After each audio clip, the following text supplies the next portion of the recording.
We also learned more today about the FBI's secret files on Marilyn Monroe. They reveal some of her friends were suspected communists, and she once considered traveling to the Soviet Union. The FBI kept files on her from 1955 until her death in 1962.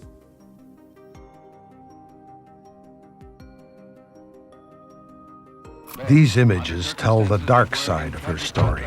The rumored affairs, the failures, the lonely death. But too easily forgotten is the other side that reveals a very different woman. Her name was Marilyn Monroe, and her life was the stuff of legend.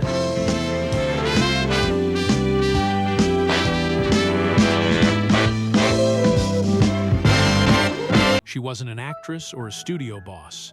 She wasn't a reporter or an investigator. But Eunice Murray may have been the only person who was truly inside Marilyn Monroe's world in those final hours. As Marilyn's live-in housekeeper and personal aide, Eunice was there the night Hollywood's brightest star went dark. And for decades, she held her tongue.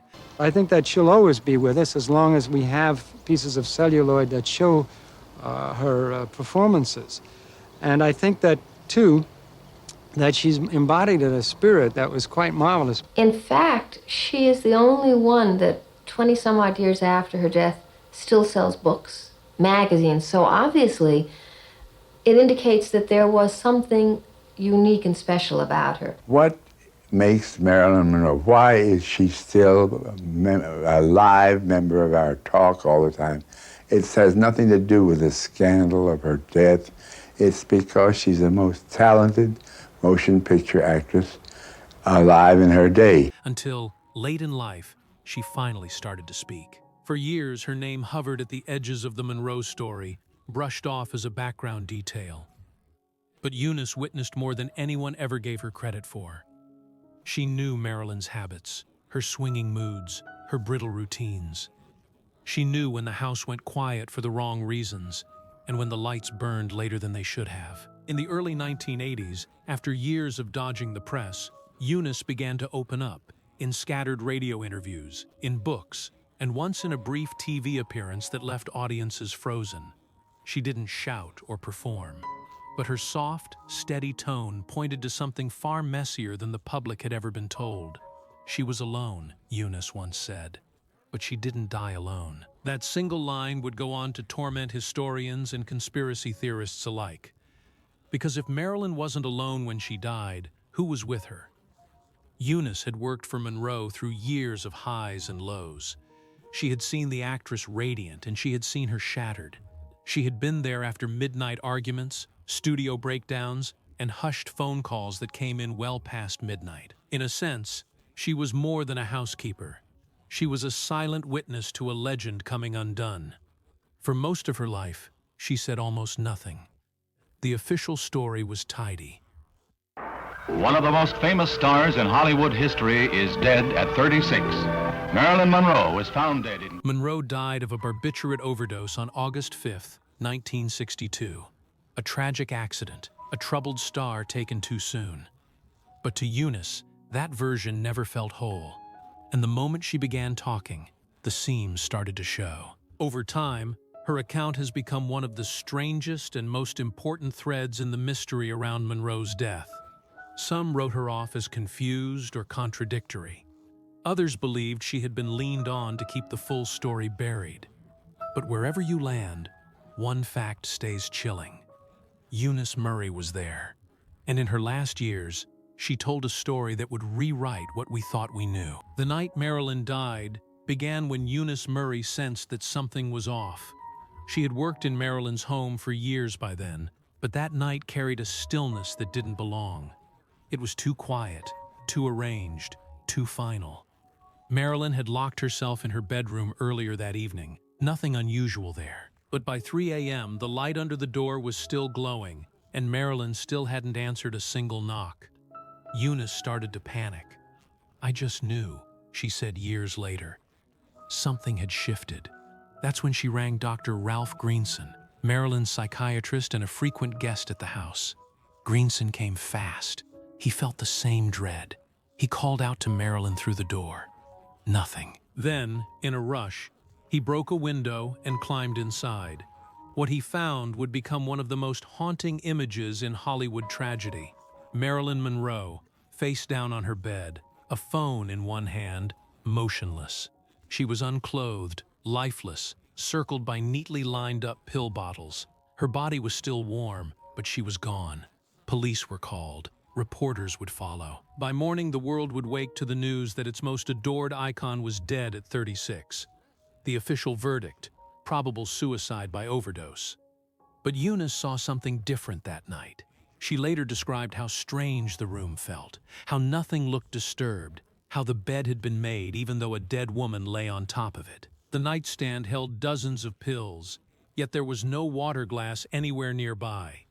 Marilyn had supposedly swallowed a lethal dose of barbiturates, but there was no sign of how. Something wasn't right. And in Eunice's voice, even decades later, the doubt still hung there. "I felt like I was in a movie," she once said. Like the script had already been written. The scene that unfolded in that Brentwood home that night remains the stuff of legend, speculation, and endless contradiction. But for Eunice, it was never about conspiracy or cover-up. It was about what she saw, what she felt, and above all, what didn't add up. Of all the mysteries around Marilyn Monroe's final hours, none has fired more speculation than the phone call Eunice said she overheard shortly before the tragedy. It wasn't planned. It wasn't friendly. And whoever was on the other end, Marilyn was furious. I remember her shouting. Eunice said in a late interview, she said, "Don't lie to me again." That's the moment I knew. Something was off. The call came just hours before her death. Some think it was Bobby Kennedy. Others point to a high-ranking studio executive or even an intelligence official. The caller's identity was never confirmed. There's no official phone record, no witness other than Eunice. But the tension, she remembered that clearly. Marilyn had been in a strange mood that day, and the call seemed to tip her over an invisible edge. After she hung up, she went silent. She retreated to her room and didn't come out again. Eunice didn't know everything that was said, but the tone was unmistakable. Something had been spoken, something that shattered trust. Marilyn's voice, usually soft and unhurried, had risen with rage. She wasn't begging, she was accusing. She sounded like someone who'd just realized everything she believed had been a lie, Eunice said. This one undocumented call has fueled decades of theorizing. Was it tied to Marilyn's rumored affairs with the Kennedy brothers? Did she threaten to go public with something? Was she warned or silenced? One chilling theory says the call wasn't just a fight, but a warning that Marilyn's death wasn't an accident, but a message. And if that's true, the last person to hear her voice in that moment wasn't a lover or a doctor. It was her housekeeper, the woman listening through the door, who caught the last flicker of defiance in a voice about to go dark. The call was never logged. The caller never stepped forward. But Eunice never forgot it. When police finally reached Marilyn Monroe's home, what they saw didn't look like a crisis scene. It looked tidy, too tidy. The bed was made. The pill bottles stood in neat rows. Nothing looked chaotic. Nothing looked desperate. That detail still gnaws at experts today. Eunice Murray later admitted, in one of her most unsettling revelations, that some tidying had happened before the authorities arrived. She didn't elaborate. She didn't say who gave the order. But she acknowledged the room had been straightened up. "We wanted things to look peaceful," she once said, like she went quietly. The implications of that are enormous. If someone altered the room, moved items, made the bed, even arranged the pills, then the scene police investigated wasn't the original scene. It was a version of it, a version someone wanted them to see. That has fed countless theories over the decades. Was Marilyn's death staged to look like suicide? Was it in fact a murder dressed carefully in tragedy? Eunice never said those words outright, but her actions, admitting the room was altered, spoke volumes. Crime scene analysts have long noted the staging didn't make sense. The bed made yet her body on top of it. The missing water glass, the perfectly placed pill bottles. Nothing matched the behavior of a person in distress. And perhaps the most chilling part, no one ever asked her who helped straighten the room. No one wanted to know. Eunice Murray didn't recognize the man at the door that afternoon, but she remembered him sharply. Tall, clean, cut, dressed in a pressed suit. He showed up sometime after lunch on August 4th, 1962. He didn't give a name. He didn't stay long. And the moment he left, Marilyn Monroe began to cry. He was serious, Eunice recalled, polished and impatient. She never heard his voice. She only caught the exchange from the hallway. Marilyn had come out of her bedroom, walked to the door, and spoken with him quietly for under 5 minutes. When the door closed behind him, something in her changed. Eunice called it an emotional collapse. She didn't say what he told her, she later said. But whatever it was, it crushed her. No record of the visit exists. No logs, no calls, no eyewitnesses except Eunice. Yet for decades, this mystery man has become one of the central threads in conspiracy theories around Monroe's death. Some believe he was a government agent. Others insist he was a Kennedy envoy sent to retrieve documents or deliver a message. A few believe he came not to warn, but to threaten. Eunice didn't speculate in public. But when asked whether she thought the man was linked to Monroe's eventual death, she said only, after he left, she was no longer Marilyn. That visit remains one of the most puzzling and unnerving parts of her final day, because whatever was said in those 5 quiet minutes stayed with Marilyn until the end, and it left Eunice with the sinking sense that the tragedy hadn't started that night. It had started that afternoon, when a man with no name stepped into their lives and took something with him when he left. When Marilyn Monroe died, the first people questioned weren't detectives. They were doctors. And at the center of that medical circle was Dr. Ralph Greenson, Monroe's personal psychiatrist and one of the last people to see her alive. His account of that day was detailed, polished, and according to Eunice Murray, not entirely true. Greenson said that when he visited Marilyn on August 4th, she had been in good spirits, calm, engaged. They talked for almost an hour. He said she seemed better than she had in weeks. But Eunice's version of the day told a different story. She barely left her room, Eunice recalled. She was quiet, withdrawn. She cried more than she talked. She remembered seeing Marilyn sitting in the hallway at one point, knees pulled to her chest, face buried in her arms. That image stayed with her, not because it was dramatic, but because it was helplessly childlike. She wasn't in good spirits, Eunice insisted. She was lost. Why would Greenson say otherwise? That's the question that has hung in the air ever since. Was he protecting Marilyn's legacy or protecting himself? Because Greenson wasn't just a psychiatrist. He had access to every corner of Marilyn's life. Her medications, her mental state, her secrets. And when his version of the timeline clashed with Eunice's, it wasn't just about memory.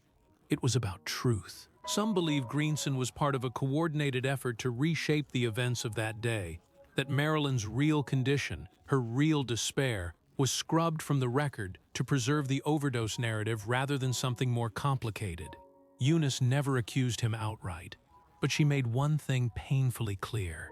Our memories didn't match, and mine came from watching her all day. One of the most stubborn myths about Marilyn Monroe's final days is that she was keeping a red diary.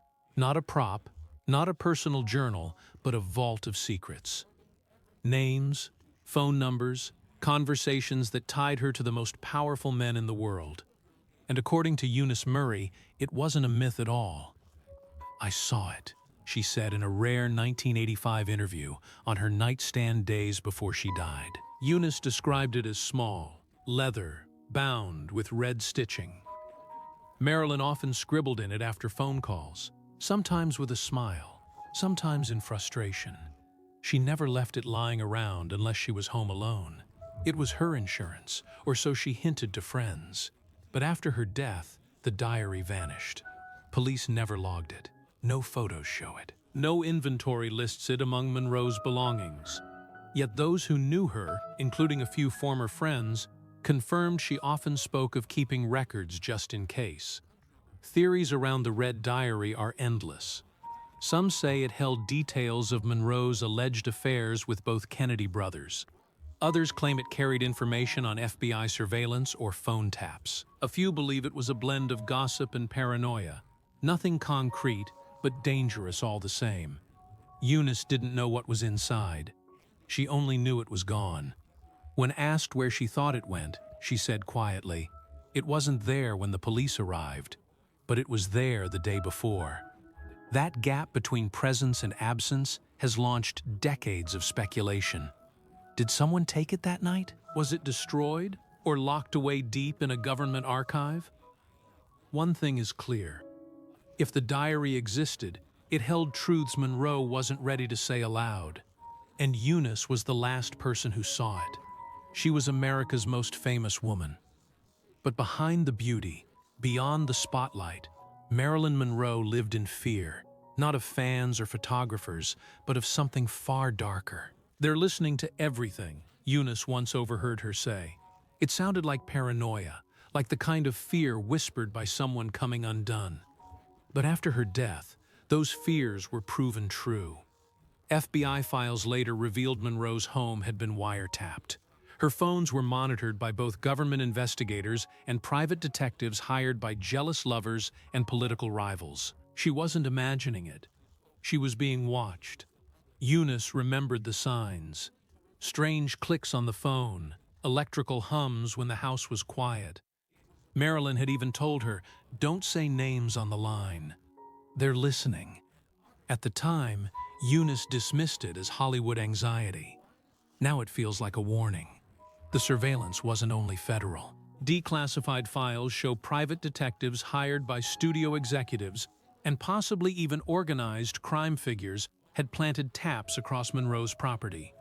She had become a woman surrounded by shadows, where every spoken word could end up in the wrong hands. And she knew it. Eunice recalled Marilyn once holding a phone with the cord ripped from the wall. "I don't trust anything anymore," she said. After her death, technicians found evidence of unauthorized devices in her home wiring, devices not installed by the phone company. Was it the Kennedys? The FBI? A jealous ex? Eunice never speculated. But the fear in Marilyn's eyes was something she would never forget. It wasn't a grand goodbye. It wasn't even clear at the time. But looking back, Eunice Murray couldn't shake the weight of Marilyn's final words. Earlier that evening, before the bedroom door closed for the last time, Marilyn turned to Eunice and said something quiet, almost whispered. "Say goodbye to the world for me." At the time, Eunice brushed it off as just another dramatic line. Marilyn was known for her moods, waves of sadness and self-reflection that came and went like weather. But this felt different. There was something behind her voice that night, something distant, final. She wasn't sad, Eunice said later. She was already gone. That moment, that one line, would come back to haunt her, because in hindsight it didn't feel like performance. It felt like resignation. Eunice said Marilyn had spent the day disconnected, repeating herself, asking about appointments that didn't exist, refusing calls. It was as if she was winding down, peeling herself away from the world one layer at a time. She was saying goodbye before anyone noticed. What's chilling is the ambiguity.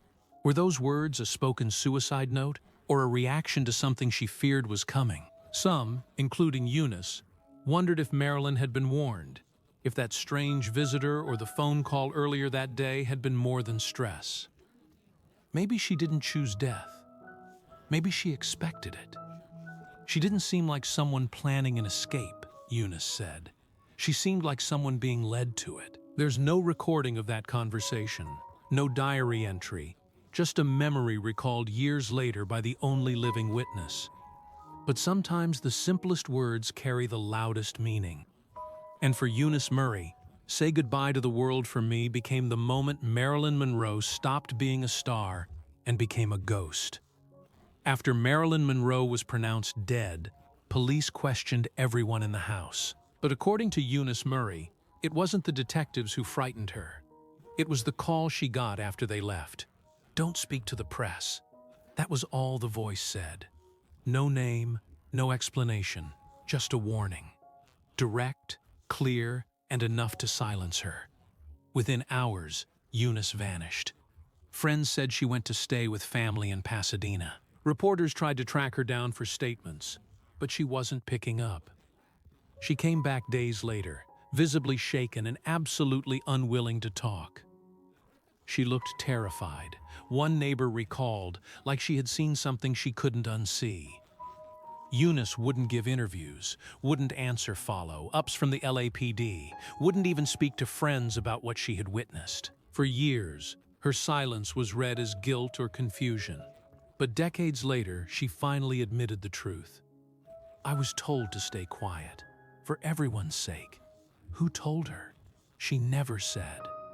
But that phrase, everyone's sake, hinted at something bigger than embarrassment. It hinted at danger, at power, at protecting names that couldn't be printed. And the strange thing, no one ever followed up. No subpoenas, no public demands. It was as if the world quietly accepted that Marilyn Monroe's death didn't need revisiting. But Eunice remembered. And in the private corners of her life, it haunted her. Because she wasn't just keeping secrets. She was guarding a moment in history no one else could tell.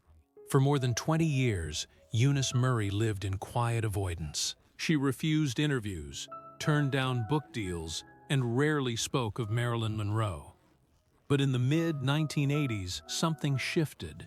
Maybe age, maybe regret. She finally agreed to an interview, and what she said shook everything. Marilyn did not die alone. That was the first thing she said, softly but firmly. And in those 6 words, the entire myth of Marilyn's lonely overdose began to unravel. Eunice went on. There were people in that house that night, people who didn't belong. She didn't name names. She didn't elaborate. But the fear in her voice was unmistakable. The interviewer pressed gently. Was it family? Doctors? Strangers? Eunice wouldn't say. But her hands trembled as she described watching things unfold, watching people arrive, watching Marilyn close the door one final time, and then watching the cleanup begin. She didn't die in peace, Eunice whispered. She died in confusion. The interview made headlines briefly, then was dismissed by many as the ramblings of an aging woman. But conspiracy researchers, biographers, and even former law enforcement began to take notice, because parts of her story matched new revelations in declassified documents. And her tone wasn't dramatic. It was broken, worn. I stayed quiet too long, she said. But I can't take it with me. It was the first time someone who had been inside that house told the public that Marilyn Monroe's death may not have been what it seemed.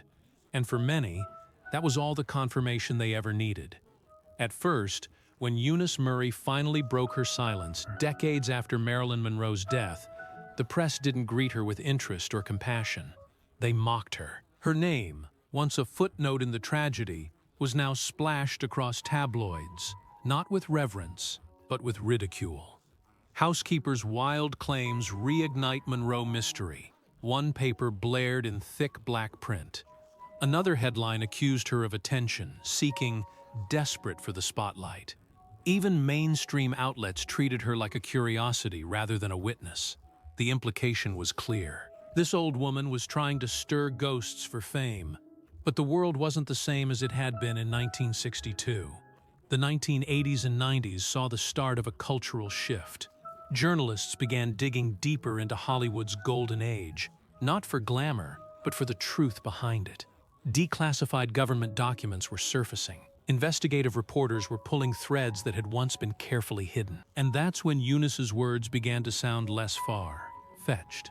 One FBI file confirmed Marilyn's home phone had indeed been tapped, matching Eunice's decades-old claim that Monroe believed she was being listened to.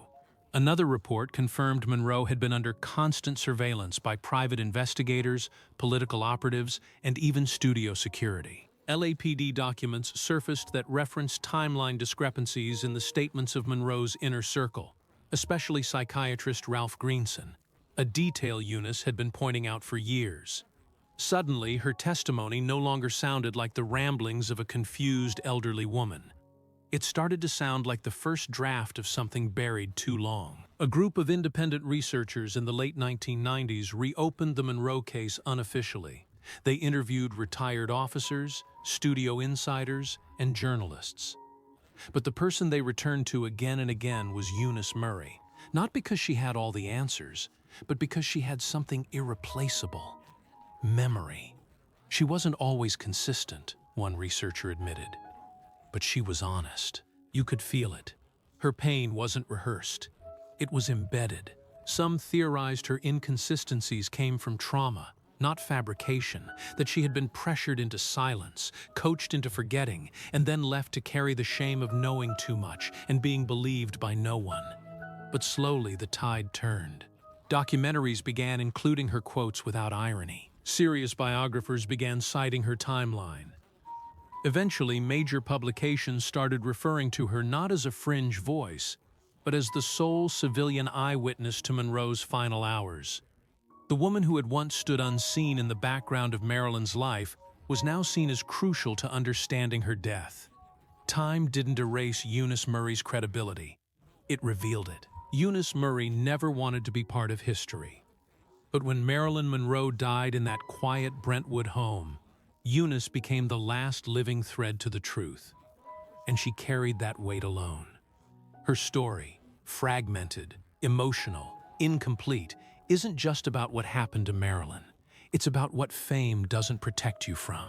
It's about loneliness, secrets, fear, and the burden of silence. Marilyn wasn't just the blonde bombshell.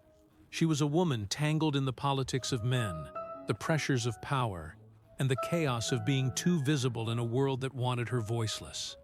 Through Eunice, we saw the cracks, the forgotten calls, the cleaned room, the diary that vanished, the visitor who arrived without a name, and finally the housekeeper who kept it all in for decades. Whether Monroe died by her own hand or not, one thing is clear.